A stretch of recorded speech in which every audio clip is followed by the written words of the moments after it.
a tener la última parte. Yo siento que por ahí pueden surgir preguntas y en un auditorio tan grande, difícil tratarlas, ¿no? Y a veces difícil de poder atender a cada uno, pero les animo que si quieren pueden acercarse a preguntar, o sino que sigan o busquen ahí a alguien con el cual poder hacer las preguntas y poder sacarse las dudas. Sé que puede haber otras interpretaciones de este pasaje. Es un pasaje que tiene distintos autores lo han interpretado de distinta manera. Pero sea como sea, hay algunas cosas que tenemos que tener en claro. En primer lugar, que el aceite no es simbólico, no es, hoy en día no usamos un aceite porque Dios no quiere que coloquemos nuestra fe en un objeto. Nunca en la Biblia se te habla que te pongan agua bendita o aceite, pero tiene que ser el de Jerusalén. No. La Biblia nunca nos lleva a poner nuestra fe en objetos. Nuestra fe tiene que estar en la persona de Dios. Entonces el aceite acá no tiene que ver con algo místico, algo de hay que tirarle aceite como algo mágico. No. El aceite hay que aclarar que es medicinal y es muy claro eso por la palabra que usa. Tampoco es un símbolo del Espíritu Santo, como algunos dicen. El aceite simboliza el Espíritu. Mira, si fuera símbolo del Espíritu Santo no usaría la palabra frotar. Frotarlo con el Espíritu. ¿Cómo hace? Ya era creyente esta persona, ya tiene al Espíritu Santo. No hace falta que oren por él para que el Espíritu se fue y que vuelva, no. Y no usaría la palabra frotar. Claramente es algo que se refiere a la medicina, es algo medicinal. Entonces, eso tiene que quedar claro. Otro elemento que tiene que quedar claro es que no es una promesa de sanidad para todos los casos. Cuando dice la oración de fe va a salvar al enfermo, es en esta situación específica y no una promesa para la sanidad en todos los casos, porque si fuera así, entonces habría muchos problemas, porque Dios no sana siempre y en todo lugar y a todos los creyentes. Nunca lo vemos eso en la Biblia. El Señor Jesucristo sanó a muchos, pero no sanó a todos. Su función, Él no vino a sanar, Él vino a salvar el alma. En el estanque de Betesda había cientos de enfermos. ¿A cuántos sanó? A uno solo. Es decir, Él no vino a sanar, Él vino a salvar. Los milagros que hizo fueron elementos para dar credenciales de que Él era el Mesías, pero no para ayudar a las personas en medio de su enfermedad, porque si no tendría que haberse quedado hasta el día de hoy, ir a los hospitales y sanar a todos. No es la intención de Dios quitar la enfermedad de este mundo. Él lo que quiere es salvar el alma. Entonces, no es una promesa. Dice la oración de fe. Sí es una oración particular. ¿Por qué? ¿Hay otro tipo de oración que no es de fe? Bueno, claro que sí. A ver, la oración que hizo Jesús en Getsemaní. Él decía, Padre, si es posible, pasa de mí esta copa. ¿Pero cómo terminaba? No se haga mi voluntad, sino la tuya. Esa es una oración, pero de sumisión. Hágase tu voluntad y no la mía. Yo te pido esto, pero hágase tu voluntad, no la mía. Esa es la oración que uno hace cuando no sabe cuál es la voluntad de Dios. Esa es la oración que uno hace cuando se somete a la voluntad de Dios. Señor, yo te pido que me sanes, pero hágase tu voluntad y no la mía. Porque yo no sé si Él quiere sanarme o no. Esta es una oración en la que yo le expreso a Dios mi pedido, pero al mismo tiempo me someto a su voluntad. Pero la oración de fe, ¿cuál es? Es la oración donde yo sé su voluntad, porque Dios ya me lo expresó. Por eso en el capítulo 1 dice, ¿tenés falta de sabiduría? Pedíla a Dios. ¿Y cómo tenés que pedir? Dice, pero pida con fe, no dudando nada. Ay, Señor, ¿será tu voluntad darme sabiduría? No, yo ya sé que es su voluntad, porque ahí me dice, pedí con fe, no dudando nada. Esa es la oración de fe, la que confía en la promesa de Dios. Cuando Dios te prometió algo, no dudes, porque Dios ya te lo prometió. Entonces yo puedo pedir la salvación, claro, porque Él dice que al que a mí viene no le echo fuera, hay una promesa. ¿Yo puedo pedir el perdón de pecados? Sí, porque hay una promesa. Y esa promesa dice que Él es fiel y justo para perdonarnos y limpiarnos de toda maldad.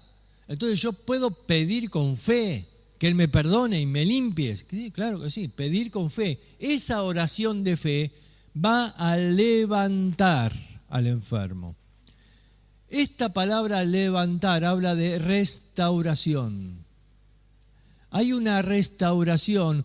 Todo este pasaje de Santiago va a apelar a una restauración. Es más, vamos a llegar, si Dios quiere, al último versículo, al 20, y vamos a ver que habla de restauración. Un ministerio que por ahí no se aplica en muchas iglesias, el ministerio de restauración, tan importante. Porque, por supuesto, tiene que haber un ministerio de predicar el evangelio, de alcanzar a los perdidos. Claro, ese es el ministerio principal, para eso estamos. Pero también es importante y es necesario un ministerio de restaurar. ¿A quién? Al hermano que se ha apartado, al hermano que ha caído. Ese es el ministerio de restaurar. Y aquí está hablando de esa restauración espiritual. Ahora dice una oración de fe. Y como ejemplo de esa oración va a mencionar a Elías. Dice, confesad vuestras ofensas unos a otros para que seáis sanados. La oración eficaz del justo puede mucho. Elías era un hombre sujeto a pasiones semejantes a las nuestras y oró fervientemente para que no lloviese, y no llovió sobre la tierra por 3 años y 6 meses. Y oró otra vez, y el cielo dio lluvia, y la tierra produjo su fruto. Dice, la oración eficaz del justo puede mucho. Yo tenía un ancianito en la iglesia que me decía, no dice que puede todo, puede mucho nomás. No, ese no es el sentido. Dice, la oración eficaz del justo tiene mucho poder. La oración eficaz tiene mucho poder. La palabra eficaz es energía, de donde viene la palabra energía. Y la energía produce. La energía esta noche acá produce luz. Y dice, la oración enérgica del justo tiene mucho poder. Puede mucho. ¿Por qué? Porque mueve a Dios. Tenemos que entender que Dios, en su soberanía, decidió actuar en respuesta a la oración de sus hijos. Mira, hoy en día hay muchos que dicen que Dios ya tiene todo predestinado, así que yo ore o no ore no cambia nada porque Dios va a hacer lo que Él ya determinó. Bueno, ese no es el Dios que yo veo en la Biblia. Porque el Dios que yo veo en la Biblia es un Dios que me dice, pídeme y ¿qué? Y te daré. Es un Dios que me llama a orar. ¿Sabes qué? La oración no la inventó el hombre. La oración es una propuesta de Dios. Pídeme. Dios actúa en respuesta a la oración de su pueblo. Dios es el que nos desafía a nosotros a orar. Y dice, la oración enérgica del justo tiene mucho poder. ¿Por qué? Porque mueve a Dios. Uno dice, ¿por qué en un lugar hay tantas personas que se convierten y en otro lugar no pasa nada? Que la gente... no. Es Dios obrando en respuesta a la oración. En respuesta a la oración. Dios decide obrar en respuesta a la oración de su pueblo. Dios obra en respuesta a la oración y tenemos que aprender la lección. Y como ejemplo de eso lo pone a Elías. Y dice Elías oró fervientemente para que no lloviera. Ahora, presta atención porque el ejemplo de Elías es maravilloso. En primer lugar, Elías tenía la palabra de Dios que le dijo, por tu palabra no va a llover, y después cuando vuelvas a decir, otra vez va a llover. Dios le había dicho, no es que Elías lo inventó o se le ocurrió a él. Sin embargo, él entendía que su función era orar. Y oró fervientemente, con fervor, con insistencia es la palabra. Fíjate muy bien cuando Elías oró para que llueva. está la descripción muy clara. Dice que subió al monte con su siervo, y ahí él comienza a orar y le dice al siervo, como si le dijera, anda a la esquina a ver si llueve. Le dijo, anda, bajá del monte. ¿Por qué? Porque el monte ese que subió no era el más alto, y había otros montes que tapaban el horizonte. En Jerusalén la lluvia solía venir del oeste, porque en el oeste es donde está el mar Mediterráneo, y la mayoría de las lluvias venían del oeste. Entonces había que mirar hacia allá y no podía ver. Así que dice que el siervo baja al monte. Era un monte que tenía más o menos 600 metros de altura. No muy alto, ¿ves? 600 metros. Baja el siervo hasta un lugar donde podía ver hacia el mar Mediterráneo, no pasa nada. Vuelve y le dice, Elías, no pasa nada. Elías sigue orando. Después de un rato de seguir orando, le dice al siervo, anda otra vez. Otra vez, baja 600 metros, sube 600 metros. ¿Sabe cuántas veces lo hizo? ¿Alguien se acuerda la historia? ¿Cuántas? 7. 7 veces. Andá calculando 600. Los 600 de bajada lo hace más rápido. Pero los 600 de subida y otros 600 por 7 son 4.200 metros que subió. Venía con la lengua afuera ya. Venía muerto el siervo. Venía arrastrándose en la última subida. Y le dice a Elías, y yo le percibo un tono medio sarcástico, ¿no? Porque le dice Elías,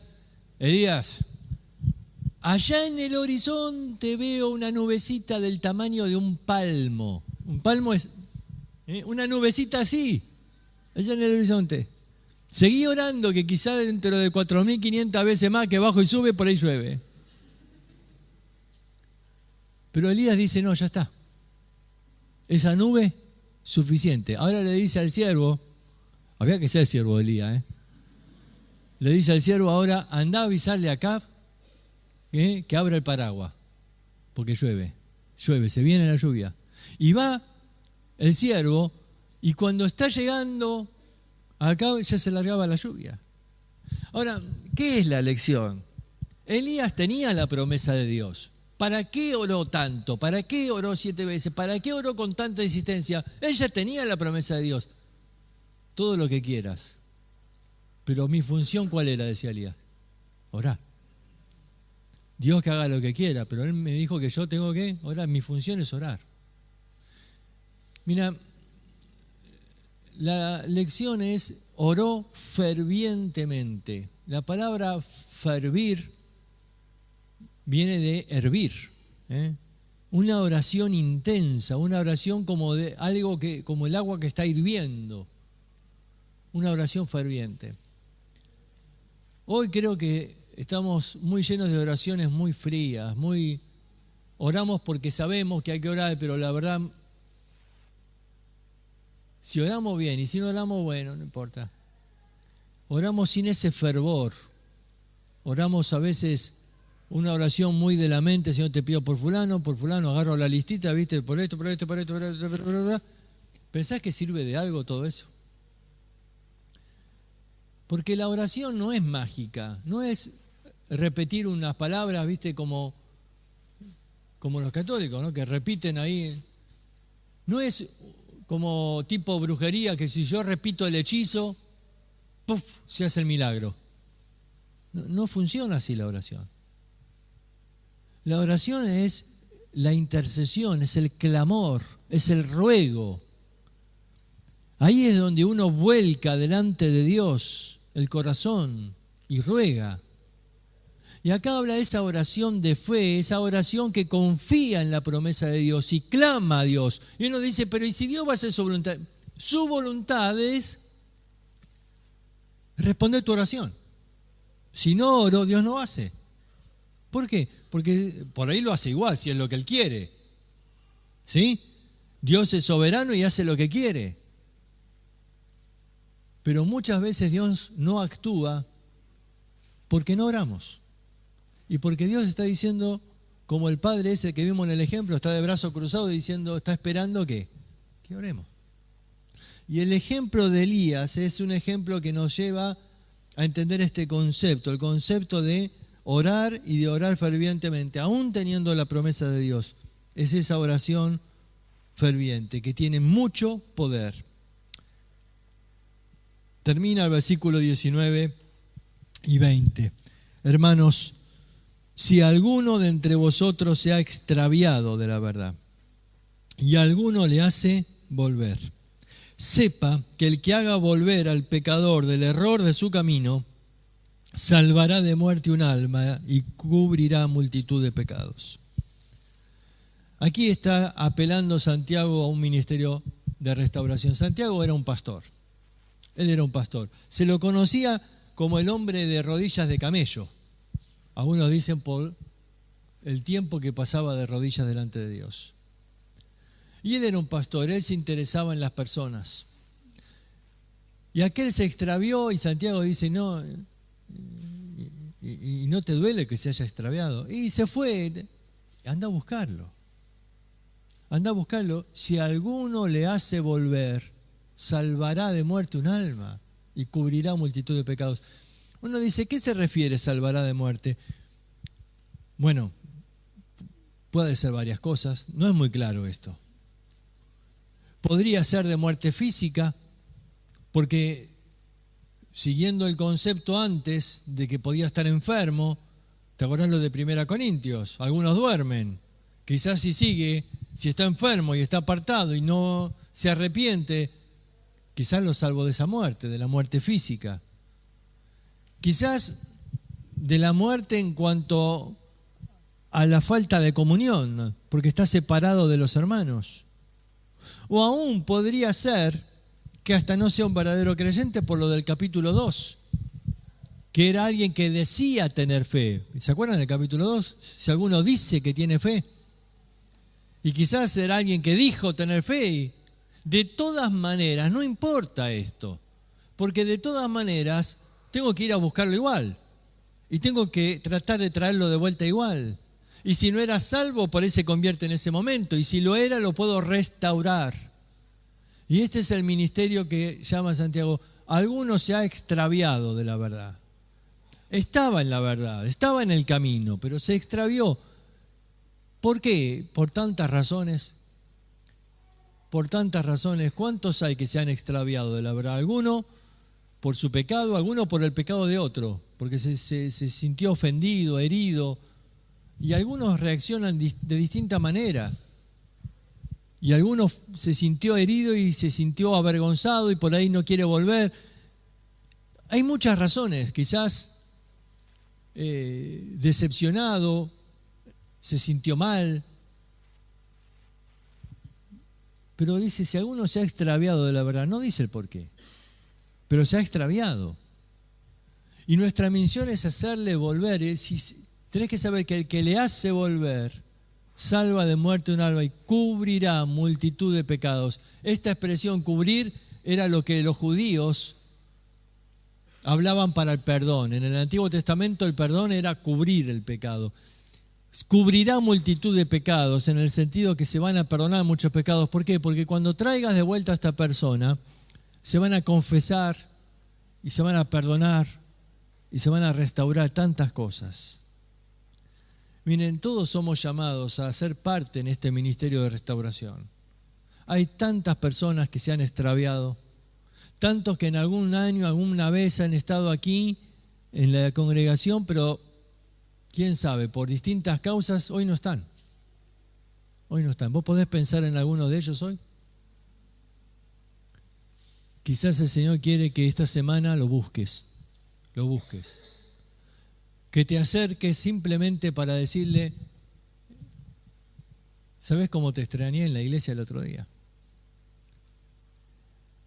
A veces no sabés qué decirle, pero el amor que le mostrás cuando lo vas a visitar ya es una gran ayuda. Siempre cuento, una vez fuimos a visitar a un hermano que se había apartado y uno iba pensando en qué versículo le iba a dar y el otro qué cañazo, qué palo le iba pensando todas las exhortaciones que le iba a decir, ¿no? Pero había uno que iba y no sabía ni para qué iba, pero iba. Y cuando este muchacho abre la puerta, se saludan, pero que iba sin saber por qué iba, cuando lo vio le agarró una emoción que no podía controlar y lo abrazó y lo empezó a llorar. Y estaban en la calle, entonces el otro le dio vergüenza. Dice, entren. Y lloraba y le dice, pero ¿por qué? ¿Por qué dejaste al Señor? ¿Por qué te fuiste? Y esto lo conmovió al muchacho. Y les dijo a los tres, dice, miren, yo estaba tan endurecido que si alguno me abría la Biblia o me decía algo de la iglesia, yo los echaba a todos. Yo no quería saber nada. Es más, los hice entrar porque me daba vergüenza que estaba llorando ahí afuera. Pero el amor que me mostró él es lo que me quebrantó. ¿Ves? A veces la persona necesita simplemente de alguien que lo vaya a buscar. De alguien que lo vaya a buscar. Y Santiago dice, mira, si lo traes, salvaste de muerte un alma. Porque ¿qué le esperaba en el mundo? ¿Qué le esperaba? ¿Te acordás cuando Pablo habla en 1 Corintios 5 de que había que sacar a ese muchacho porque estaba arruinando el testimonio de la iglesia, porque estaba conviviendo con la madrastra?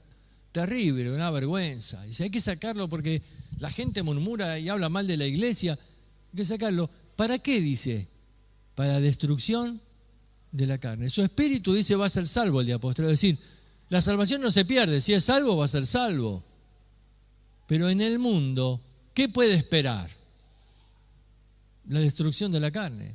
En el mundo no puede esperar otra cosa. La consecuencia final va a ser que él va a morirse ahí. Pero vos podés salvarlo de muerte un alma. Ese es un llamado a este ministerio de restauración. Uno dice, mirá, yo no veo frutos, quizás es salvo, quizás no sea salvo, no importa, hay que visitarlo igual. Hablando con él después te vas a dar cuenta. Y si no era salvo, que pueda recibir a Cristo. Y si lo era, que vuelva a la comunión. Pero la importancia es ir y buscarlo para poder traerle nuevamente al camino. Así que Santiago va a terminar de una manera similar a como empezó. Porque va a terminar haciendo un llamado a la oración, a la comunión entre los hermanos. Por toda la carta él estuvo analizando distintas situaciones, ¿no? Situaciones en las que quizás no son las mismas hoy en día, pero las lecciones espirituales son las mismas. A nosotros quizás no nos persiguieron, ni nos quitaron el trabajo, ni nos están estafando, pero la lección de la prueba y de la tentación, y ni que hablar de la lengua, y la de la soberbia en el corazón, y la de tantas cosas que habló Santiago siguen siendo las mismas hoy. Y por eso tenemos que examinarnos frente a la palabra de Dios para ver qué cosas tengo que empezar a hacer diferente, porque la materia terminó, el libro se acabó. Sí, pero ahora viene la parte más difícil de todas, ¿no? Porque ahora que te viste en el espejo, ahora es tu tiempo, tu turno, ahora es tu momento de hacer los cambios. O vas a cerrar el espejo y vas a quedarte igual que antes. Pasamos 4 días frente al espejo, ¿no cambió nada? ¿Está todo bien? ¿O hay algo que hay que cambiar? Porque si es así, bueno, ahora viene tu parte. Ahora viene tu parte para decir, Señor, yo quiero empezar a cambiar esta área. En esto me hablaste. En esto quiero empezar a ser diferente. Voy a empezar haciendo esto, voy a empezar a ponerme esta meta, voy a empezar quizás a pedirle ayuda ahí a alguien cercano. Ayúdame con esto. Yo entiendo que tengo que cambiar esta área. Si no nos ponemos metas para empezar a cambiar las cosas específicas que Dios va marcando en la vida, vamos a recibirnos y nos van a dar el diploma y quizás llegamos al cielo, al tribunal de Cristo y el Señor te da el diploma. Te dice, te recibiste de un oidor, perfecto, oíste todo. Pero ese diploma del oidor no lo quiere nadie, ¿no? Yo al menos no lo quiero. Yo quiero el del hacedor. Dios nos llamó para vivir la palabra. Así que el primer paso es conocerla, es aprenderla, pero ahora hay que vivirla. Y bueno, ahora tenemos mucha tarea entonces. No es una tarea que tenés que hacer por escrito y presentármela, pero es una tarea que tenés delante de Dios, en la que tenés que ponerte ahí en oración y decir, Señor, quiero empezar en esto, para empezar a vivir tu palabra. Muy bien, no sé si alguien tiene una pregunta. Estamos en el tiempo, pero si... Muy bien, entonces vamos a terminar aquí. Le voy a pedir a Gustavo si quiere terminar orando y por ahí hay algún aviso antes. ¿Por qué no hacemos un ejercicio espiritual? ¿Les parece? Hemos orado de a 2 o 3. Me parece que este es un momento para orar solo y tratar de pensar en esas cosas que me tienen que hacer un hacedor. Han sido tantas verdades al corazón, tantas. Bueno, aquella que el Señor te dijo, ponela en oración ahora. Vamos a orar personalmente. Señor, ayúdame en esto. Quizá vengan nombres también de queridos que están extraviados, como escuchamos. Oremos por ellos también ahora.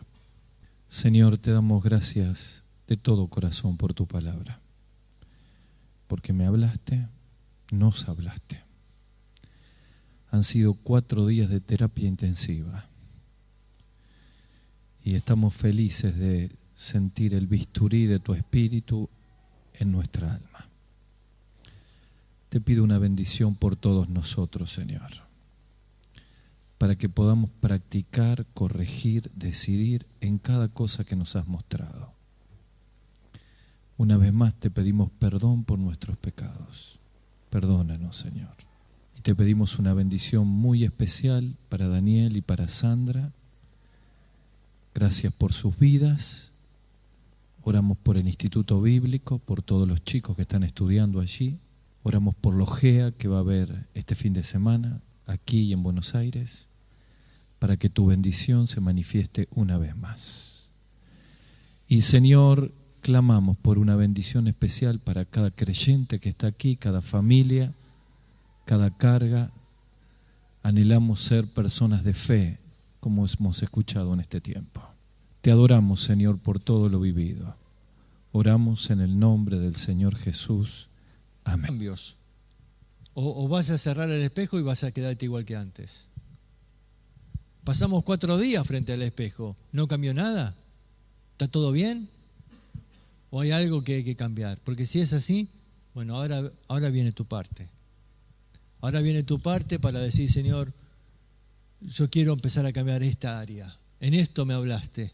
En esto quiero empezar a ser diferente. Voy a empezar haciendo esto. Voy a empezar a ponerme esta meta. Voy a empezar quizás a pedirle ayuda ahí a alguien cercano. Ayúdame con esto. Yo entiendo que tengo que cambiar esta área. Si no nos ponemos metas para empezar a cambiar las cosas específicas que Dios va marcando en la vida, vamos a recibirnos y nos van a dar el diploma y quizás llegamos al cielo, al tribunal de Cristo y el Señor te da el diploma. Te dice, te recibiste de un oidor, perfecto, oíste todo. Pero ese diploma del oidor no lo quiere nadie, ¿no? Yo al menos no lo quiero. Yo quiero el del hacedor. Dios nos llamó para vivir la palabra. Así que el primer paso es conocerla, es aprenderla, pero ahora hay que vivirla. Y bueno, ahora tenemos mucha tarea entonces. No es una tarea que tenés que hacer por escrito y presentármela, pero es una tarea que tenés delante de Dios, en la que tenés que ponerte ahí en oración y decir, Señor, quiero empezar en esto, para empezar a vivir tu palabra. Muy bien, no sé si alguien tiene una pregunta. Estamos en el tiempo, pero si... Muy bien, entonces vamos a terminar aquí. Le voy a pedir a Gustavo si quiere terminar orando y por ahí hay algún aviso antes. ¿Por qué no hacemos un ejercicio espiritual? ¿Les parece? Hemos orado de a 2 o 3. Me parece que este es un momento para orar solo y tratar de pensar en esas cosas que me tienen que hacer un hacedor. Han sido tantas verdades al corazón, tantas. Bueno, aquella que el Señor te dijo, ponela en oración ahora. Vamos a orar personalmente. Señor, ayúdame en esto. Quizá vengan nombres también de queridos que están extraviados, como escuchamos. Oremos por ellos también ahora. Señor, te damos gracias de todo corazón por tu palabra. Porque me hablaste, nos hablaste. Han sido 4 días de terapia intensiva. Y estamos felices de sentir el bisturí de tu espíritu. Porque le dice Elías, allá en el horizonte veo una nubecita del tamaño de un palmo. Un palmo es una nubecita así, allá en el horizonte. Seguí orando que quizá dentro de 4.500 veces más que bajo y sube, por ahí llueve. Pero Elías dice, no, ya está. Esa nube, suficiente. Ahora le dice al siervo, había que ser siervo de Elías, le dice al siervo ahora, andá a avisarle a Acab que abra el paraguas, porque llueve, se viene la lluvia. Y va el siervo, y cuando está llegando a Acab ya se largaba la lluvia. Ahora, ¿qué es la lección? Elías tenía la promesa de Dios. ¿Para qué oró tanto? ¿Para qué oró 7 veces? ¿Para qué oró con tanta insistencia? Él ya tenía la promesa de Dios. Todo lo que quieras. Pero mi función, ¿cuál era? Decía Elías. Orar. Dios que haga lo que quiera, pero Él me dijo que yo tengo que orar. Mi función es orar. Mira, la lección es oró fervientemente. La palabra fervir viene de hervir, una oración intensa, una oración como de algo que, como el agua que está hirviendo, una oración ferviente. Hoy creo que estamos muy llenos de oraciones muy frías, oramos porque sabemos que hay que orar, pero la verdad, si oramos bien y si no oramos, bueno, no importa. Oramos sin ese fervor, oramos a veces una oración muy de la mente, Señor, te pido por fulano, agarro la listita, viste, por esto. ¿Pensás que sirve de algo todo eso? Porque la oración no es mágica, no es repetir unas palabras, viste, como los católicos, ¿no? Que repiten ahí. No es como tipo brujería, que si yo repito el hechizo, ¡puf!, se hace el milagro. No funciona así la oración. La oración es la intercesión, es el clamor, es el ruego. Ahí es donde uno vuelca delante de Dios el corazón y ruega. Y acá habla de esa oración de fe, esa oración que confía en la promesa de Dios y clama a Dios. Y uno dice, pero ¿y si Dios va a hacer su voluntad? Su voluntad es responder tu oración. Si no oro, Dios no hace. ¿Por qué? Porque por ahí lo hace igual, si es lo que Él quiere. ¿Sí? Dios es soberano y hace lo que quiere. Pero muchas veces Dios no actúa, porque si es así, bueno, ahora viene tu parte. Ahora viene tu parte para decir, Señor, yo quiero empezar a cambiar esta área. En esto me hablaste. En esto quiero empezar a ser diferente. Voy a empezar haciendo esto, voy a empezar a ponerme esta meta, voy a empezar quizás a pedirle ayuda ahí a alguien cercano. Ayúdame con esto. Yo entiendo que tengo que cambiar esta área. Si no nos ponemos metas para empezar a cambiar las cosas específicas que Dios va marcando en la vida, vamos a recibirnos y nos van a dar el diploma y quizás llegamos al cielo, al tribunal de Cristo, y el Señor te da el diploma. Te dice, te recibiste de un oidor, perfecto, oíste todo. Pero ese diploma del oidor no lo quiere nadie, ¿no? Yo al menos no lo quiero. Yo quiero el del hacedor. Dios nos llamó para vivir la palabra. Así que el primer paso es conocerla, es aprenderla, pero ahora hay que vivirla. Y bueno, ahora tenemos mucha tarea entonces. No es una tarea que tenés que hacer por escrito y presentármela, pero es una tarea que tenés delante de Dios, en la que tenés que ponerte ahí en oración y decir, Señor, quiero empezar en esto, para empezar a vivir tu palabra. Muy bien, no sé si alguien tiene una pregunta. Estamos en el tiempo, pero si... Muy bien, entonces vamos a terminar aquí. Le voy a pedir a Gustavo si quiere terminar orando y por ahí hay algún aviso antes. ¿Por qué no hacemos un ejercicio espiritual? ¿Les parece? Hemos orado de a 2 o 3. Me parece que este es un momento para orar solo. Y tratar de pensar en esas cosas que me tienen que hacer un hacedor. Han sido tantas verdades al corazón, tantas. Bueno, aquella que el Señor te dijo, ponela en oración ahora. Vamos a orar personalmente. Señor, ayúdame en esto. Quizá vengan nombres también de queridos que están extraviados, como escuchamos. Oremos por ellos también ahora. Señor, te damos gracias de todo corazón por tu palabra. Porque me hablaste, nos hablaste. Han sido 4 días de terapia intensiva. Y estamos felices de sentir el bisturí de tu espíritu en nuestra alma. Te pido una bendición por todos nosotros, Señor, para que podamos practicar, corregir, decidir en cada cosa que nos has mostrado. Hay que se han extraviado de la verdad. Alguno por su pecado, alguno por el pecado de otro, porque se sintió ofendido, herido, y algunos reaccionan de distinta manera. Y algunos se sintió herido y se sintió avergonzado y por ahí no quiere volver. Hay muchas razones, quizás decepcionado, se sintió mal. Pero dice, si alguno se ha extraviado de la verdad, no dice el por qué, pero se ha extraviado. Y nuestra misión es hacerle volver. Tenés que saber que el que le hace volver salva de muerte un alma y cubrirá multitud de pecados. Esta expresión cubrir era lo que los judíos hablaban para el perdón. En el Antiguo Testamento el perdón era cubrir el pecado. Cubrirá multitud de pecados en el sentido que se van a perdonar muchos pecados. ¿Por qué? Porque cuando traigas de vuelta a esta persona, se van a confesar y se van a perdonar y se van a restaurar tantas cosas.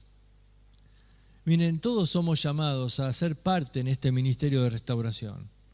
Hay tantas personas que se han extraviado, tantos que en algún año, alguna vez han estado aquí en la congregación, pero quién sabe, por distintas causas, hoy no están. Hoy no están. ¿Vos podés pensar en alguno de ellos hoy? Quizás el Señor quiere que esta semana lo busques. Que te acerques simplemente para decirle, ¿sabés cómo te extrañé en la iglesia el otro día? A veces no sabés qué decirle, pero el amor que le mostrás cuando lo vas a visitar ya es una gran ayuda. Siempre cuento, una vez fuimos a visitar a un hermano que se había apartado y uno iba pensando en qué versículo le iba a dar y el otro qué cañazo, qué palo le iba pensando todas las exhortaciones que le iba a decir, ¿no? Pero había uno que iba y no sabía ni para qué iba, pero iba. Y cuando este muchacho abre la puerta, se saludan, pero que iba sin saber por qué iba, cuando lo vio le agarró una emoción que no podía controlar y lo abrazó y lo empezó a llorar. Y estaban en la calle, entonces al otro le dio vergüenza. Dice, entren. Y lloraba y le dice, pero ¿por qué? ¿Por qué dejaste al Señor? ¿Por qué te fuiste? Y esto lo conmovió al muchacho. Y les dijo a los 3, dice, miren, yo estaba tan endurecido que si alguno me abría la Biblia o me decía algo de la iglesia, yo los echaba a todos. Yo no quería saber nada. Es marido. Pero los 600 de su vida y otros 600 por 7 son 4.200 metros que subió. venía con la lengua afuera ya. Venía muerto el siervo. Venía arrastrándose en la última subida. Y le dice a Elías, y yo le percibo un tono medio sarcástico, ¿no? Porque le dice Elías, allá en el horizonte veo una nubecita del tamaño de un palmo. Un palmo es una nubecita así, allá en el horizonte. Seguí orando que quizá dentro de 4.500 veces más que bajo y sube, por ahí llueve. Pero Elías dice, no, ya está. Esa nube, suficiente. Ahora le dice al siervo, había que ser siervo de Elías, le dice al siervo ahora, anda a avisarle a Acab que abra el paraguas, porque llueve, se viene la lluvia. Y va el siervo, y cuando está llegando a Acab ya se largaba la lluvia. Ahora, ¿qué es la lección? Elías tenía la promesa de Dios. ¿Para qué oró tanto? ¿Para qué oró 7 veces? ¿Para qué oró con tanta insistencia? Él ya tenía la promesa de Dios. Todo lo que quieras. Pero mi función, ¿cuál era? Decía Elías. Orar. Dios que haga lo que quiera, pero Él me dijo que yo tengo que orar. Mi función es orar. Mira, la lección es oró fervientemente. La palabra fervir viene de hervir, una oración intensa, una oración como de algo que, como el agua que está hirviendo, una oración ferviente. Hoy creo que estamos muy llenos de oraciones muy frías, oramos porque sabemos que hay que orar, pero la verdad, si oramos bien y si no oramos, bueno, no importa. Oramos sin ese fervor, oramos a veces una oración muy de la mente, Señor, te pido por fulano, agarro la listita, ¿viste? Por esto. ¿Pensás que sirve de algo todo eso? Porque la oración no es mágica, no es repetir unas palabras, ¿viste? Como los católicos, ¿no? Que repiten ahí. No es como tipo brujería, que si yo repito el hechizo, ¡puf!, se hace el milagro. No funciona así la oración. La oración es la intercesión, es el clamor, es el ruego. Ahí es donde uno vuelca delante de Dios el corazón y ruega. Y acá habla de esa oración de fe, esa oración que confía en la promesa de Dios y clama a Dios. Ahora, presta atención porque el ejemplo de Elías es maravilloso. En primer lugar, Elías tenía la palabra de Dios que le dijo, por tu palabra no va a llover, y después cuando vuelvas a decir, otra vez va a llover. Dios le había dicho, no es que Elías lo inventó o se le ocurrió a él. Sin embargo, él entendía que su función era orar. Y oró fervientemente, con fervor, con insistencia en la palabra. Fíjate muy bien cuando Elías oró para que llueva. Está la descripción muy clara. Dice que subió al monte con su siervo, y ahí él comienza a orar y le dice al siervo, como si le dijera, anda a la esquina a ver si llueve. Le dijo, anda, bajá del monte. ¿Por qué? Porque el monte ese que subió no era el más alto y había otros montes que tapaban el horizonte. En Jerusalén la lluvia solía venir del oeste, porque en el oeste es donde está el mar Mediterráneo, y la mayoría de las lluvias venían del oeste. Entonces había que mirar hacia allá y no podía ver. Así que dice que el siervo baja al monte. Era un monte que tenía más o menos 600 metros de altura. No muy alto, ¿ves? 600 metros. Baja el siervo hasta un lugar donde podía ver hacia el mar Mediterráneo, no pasa nada. Vuelve y le dice, Elías, no pasa nada. Elías sigue orando. Después de un rato de seguir orando, le dice al siervo, anda otra vez. Otra vez, baja 600 metros, sube 600 metros. ¿Sabe cuántas veces lo hizo? ¿Alguien se acuerda la historia? ¿Cuántas? 7. 7 veces. Andá calculando 600. Los 600 de bajada lo hacen más rápido. Pero los 600 de subida y otros 600 por 7 son 4.200 metros que subió. venía con la lengua afuera ya. Venía muerto el siervo. Venía arrastrándose en la última subida. Y le dice a Elías, y yo le percibo un tono medio sarcástico, ¿no? Porque le dice Elías, allá en el horizonte veo una nubecita del tamaño de un palmo. Un palmo es una nubecita así, allá en el horizonte. Seguí orando que quizá dentro de 4.500 veces más que bajo y sube, por ahí llueve. Pero Elías dice, no, ya está.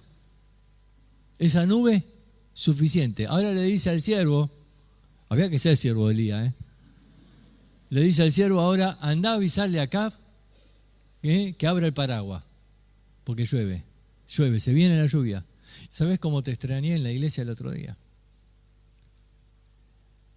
A veces no sabés qué decirle, pero el amor que le mostrás cuando lo vas a visitar ya es una gran ayuda. Siempre cuento, una vez fuimos a visitar a un hermano que se había apartado y uno iba pensando en qué versículo le iba a dar y el otro qué cañazo, qué palo le iba pensando todas las exhortaciones que le iba a decir, ¿no?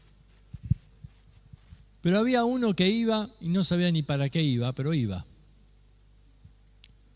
Y cuando este muchacho abre la puerta, se saludan, pero que iba sin saber por qué iba, cuando lo vio le agarró una emoción que no podía controlar y lo abrazó y lo empezó a llorar.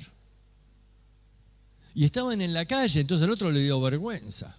Dice, entren. Y lloraba y le dice, pero ¿por qué? ¿Por qué dejaste al Señor? ¿Por qué te fuiste? Y esto lo conmovió al muchacho. Y les dijo a los tres, dice, miren, yo estaba tan endurecido que si alguno me abría la Biblia o me decía algo de la iglesia, yo los echaba a todos. Yo no quería saber nada. Es más, los hice entrar porque me daba vergüenza que estaba llorando ahí afuera.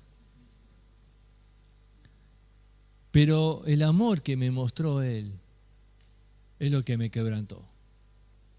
¿Ves? A veces la persona necesita simplemente de alguien que lo vaya a buscar. Y Santiago dice, mira, si lo traes, salvaste de muerte un alma. Porque ¿qué le esperaba en el mundo? ¿Qué le esperaba? ¿Te acordás cuando Pablo habla en 1 Corintios 5 de que había que sacar a ese muchacho porque estaba arruinando el testimonio de la iglesia, porque estaba conviviendo con la madrastra? Terrible, una vergüenza. Dice, hay que sacarlo porque la gente murmura y habla mal de la iglesia. Hay que sacarlo. ¿Para qué? Dice, para destrucción de la carne. Su espíritu, dice, va a ser salvo el día posterior. Es decir, la salvación no se pierde. Si es salvo, va a ser salvo. Pero en el mundo, ¿qué puede esperar? La destrucción de la carne. En el mundo no puede esperar otra cosa. La consecuencia final va a ser que él va a morirse ahí. Pero vos podés salvarlo de muerte, un alma. Ese es un llamado a este ministerio de restauración. Uno dice, mirá, yo no veo frutos, quizás es salvo, quizás no sea salvo, no importa, hay que visitarlo igual. Hablando con él después te vas a dar cuenta. Y si no era salvo, que pueda recibir a Cristo. Y si lo era, que vuelva a la comunión. Pero la importancia es ir y buscarlo para